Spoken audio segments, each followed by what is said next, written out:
Read this story with me. 4. Fraxiniana. The air was heavy that morning, the kind of heat that clung to your skin that would make breathing feel like a serious task. Adaza stood in front of the cracked mirror above her dresser, staring at her reflection as though the answer to everything lay in the girl staring back. Her eyes were tired, ringed with shadows from sleepless nights. Her lips, dry and cracked, trembled as she whispered, "Who are you?" The girl in the mirror didn't answer. Her reflection was a stranger, a patchwork of broken pieces barely held together. The scar on her chin from a childhood fall. The faded burn mark on her arm from the day her aunt punished her for spilling soup. Her hair, pulled into a tight bun, felt like a shield, a way to keep everything in place even when she was falling apart. She ran her fingers along the edge of the mirror, the jagged crack cutting across her reflection like a wound. It felt fitting. Everything about her life was broken. The knock at the door startled her. "Adaza, come and eat." Her aunt's voice called, sharp and impatient. "I'm not hungry," Adaza replied, her voice barely audible. "Soothe yourself," her aunt muttered. The sound of retreating footsteps faded, leaving the room silent again. Adaza sank to the floor, pulling her knees to her chest.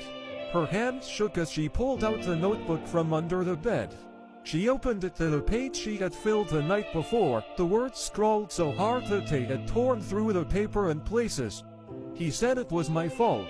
That I shouldn't have been so loud, so stubborn, so, there. I was 9.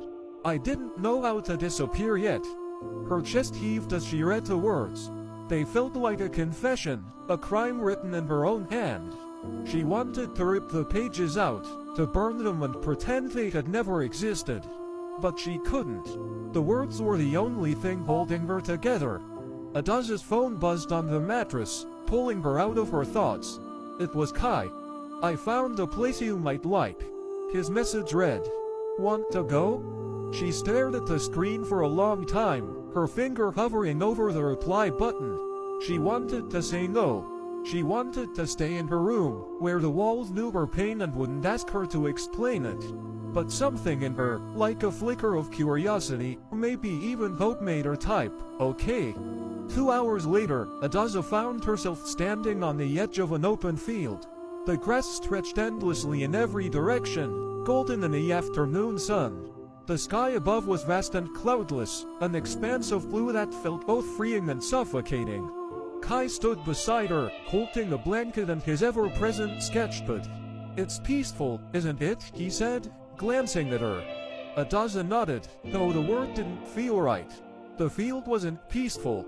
It was too open, too exposed. She felt like a bird with broken wings, dropped into a space where everyone could see she couldn't fly. They sat down on the blanket, Kai carefully arranging his sketchpad and pencils. Adaza kept her knees pulled to her chest, her eyes darting around as though she expected the shadows of her past to rise up from the grass. Kai handed her a pencil. "Here," he said. She stared at it. "What do you want me to do with this?" "Draw something. Anything. It doesn't have to be good. Just let it out." Adaza hesitated, then took the pencil. She pressed it to the blank page of his sketchpad and began to draw. Her hand moved on its own, the lines sharp and chaotic. When she finished, she stared at what she had created. It was a door. A heavy, wooden door with a lock that seemed impossibly large. Behind it, faintly visible through the cracks, was the outline of a child. Kai studied the drawing for a long time. "What's behind the door?" he asked softly. Adaza's throat tightened. She wanted to tell him, but the words caught in her mouth like stones. Instead, she whispered, "Me." Kai's expression didn't change. He didn't press her for more. Instead, he flipped to a blank page and began to draw. Adaza watched as his pencil moved, his strokes deliberate and fluid. When he turned the sketchpad around, her breath was caught. It was her. Not the version she saw in the mirror, but the version she had forgotten.